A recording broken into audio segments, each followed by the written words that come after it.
Before we move on to our next segment, I would like to welcome to the stage a very scary man, but trust me, he's very nice once you get past the hard exterior.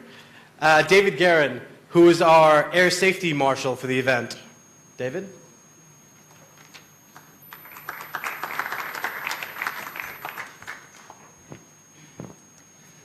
Honoured guests, ladies and gentlemen, thank you for having me here.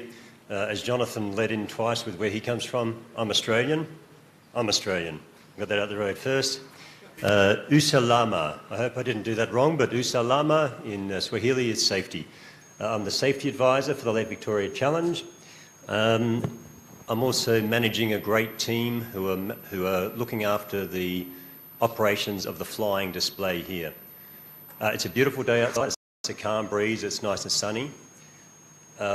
We have some very, very good teams. Oh, actually, I'll just make one point, and that is that I'm not one of the presenters on your list. If you see the preceding presenters they've all been exemplary. You'll see the Ignite talks in a minute. They are really, really good. I'm not anywhere up to that standard. I'm just going to talk quickly about safety. We have some exemplary teams. They have gone through all the steps and stages of showing us how professional they are, how safety is at the foremost of everything they're doing. Safety and this event is about learning. It's a continuous improvement. We have learnt so much, I can tell you, in the last few days. We will learn so much more in the last few days, but I promise it will remain safe and enjoyable. Our team has vetted the flying teams. We've examined them. We've tested them at every level. They've performed incredibly well.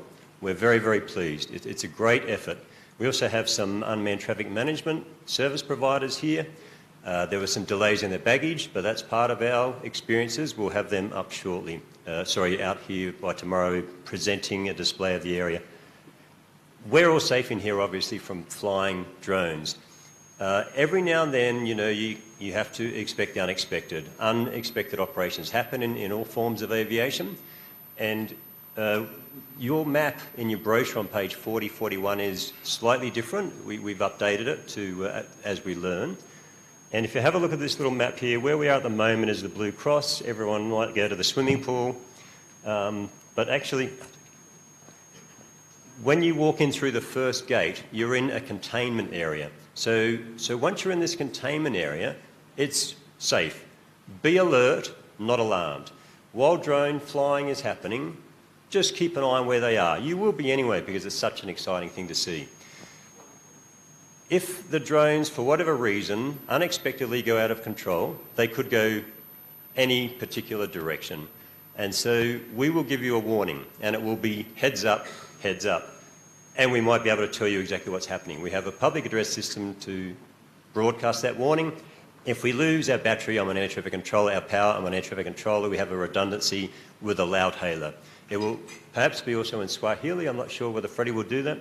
So you will be between the green fence. These are made of fishing nets, and I just think they're so Tanzanian. I love the idea, these fences, and the and the blue fence.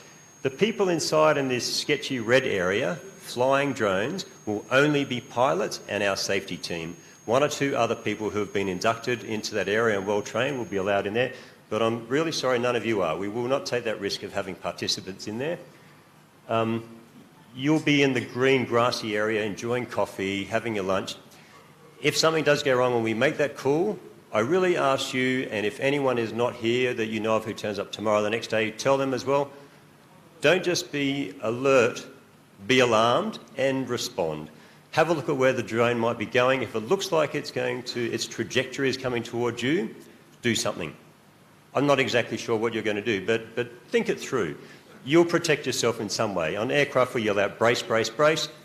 Perhaps do that. You've got tables everywhere, jump under the table. None of this is going to happen, but we just want to talk that through. Just one last word, and that is thank you to all the authorities who have worked with us in a very timely manner. It's been a remarkable experience, and I truly believe, I've done a lot of work with drones around the world and regulations, and I truly believe this is a watershed moment for drones, for cargo delivery, for humanitarian aid, and it's happening right here in Mwanza, and it brings a grown man like me to tears. So, well done. Thank you.